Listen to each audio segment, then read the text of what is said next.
आज आम एमती एक फल विषय कथा हेबा जहाँ प्रत्येक ओडिया घरर रोषेईशाल सहजरे मिल जाए ताहा हेउछि लेंबू। देखा छोट हेले मध्य एई फलटी आम शरीर पई कोनोसी संजीवनी ठारू कम नुहे। किपरि गोटाए लेंबू आपनकु अनेक नकारात्मक रोगरु रक्षा करि परिबो एवं एक नुआ शक्ति प्रदान करिबो, आसंतु जानिबा आजिर एई प्रेरणादायक रिपोर्ट रे। दर्शक बंधु, प्रकृतिर एक अनुपम वरदान हेउछि लेंबू। आधुनिक जीवन शैली रे आमे निज स्वास्थ्य प्रति अवहेला करिथाउ, किंतु केवल गोटाए कागजी लेंबू आम जीवन रे एक बड़ परिवर्तन आनी देई परिबा। वैज्ञानिक मानक मतरे लेंबू केवल स्वाद बढ़ाए नहीं, बरं रोग प्रतिरोधक शक्ति बा इम्यूनिटी बढ़ाइबारे मध्य एक मुख्य भूमिका ग्रहण करिथाए। लेंबू हेउछि विटामिन सी रो एक विराट भंडार। प्रतिदिन सकाळु उषुम पानी रे लेंबू रस मिसाई पीवा द्वारा शरीररू समस्त विषाक्त पदार्थ बा टॉक्सिन बाहरी जाइथाए। यह आम पाचन तंत्र को सुदृढ़ करने सह एसिडिटी एवं गैस परी समस्या मुक्ति देइथाए।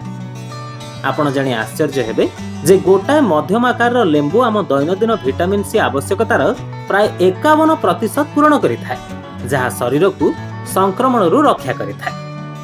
केवल पाचन नुहे बरं हृदयर सुस्थता पई मध्य लेंबूर भूमिका अत्यंत गुरुत्वपूर्ण। एथिरे थिबा फाइबर एवं उद्भिद यौगिक रक्त रे कोलेस्ट्रॉल मात्रा को नियंत्रण करिथाए। फल स्वरूप स्ट्रोक एवं हृदघातर आशंका यथेष्ट कमी जाए। अन्य पक्षरे किडनी स्टोन समस्या रे पीड़ित व्यक्तिंक पई लेंबू एक संजीवनी सदृश। एथिरे थिबा साइट्रिक एसिड मूत्रर परिमाण बढ़ाइबा सह नूतन स्टोन सृष्टि हेबारे प्राकृतिक भावरे बाधा सृष्टि करिथाए। आजिकाली ओजन कमेइबा पई लेंबू पानी एक सर्वाधिक लोकप्रिय उपचार पालटि जाइछि। शारीरिक व्यायाम सहित नियमित लेंबू पानीर सेवन शरीर रे मेटाबॉलिज्म वृद्धि करे, जहां अतिरिक्त चर्बी ह्रास करिबारे बेस सहायता करे। यह छड़ा त्वचा को उज्जवल एवं सुस्थ रखिबारे मध्य यह आमोघ अस्त्र भली काम करे। लेंबू बयसर छाप एवं मुखमंडलर दाग को दूर करी आपनकु जुब सुलभ उज्जवल त्वचा एवं आत्मविश्वास प्रदान करिथाए। संक्षेप रे कहिबाकू गले प्रकृति हमकु सुस्थ रहिबा पई अनेक उपादान दैछे। आवश्यक केवल यार सठिक व्यवहार एवं सचेतनता।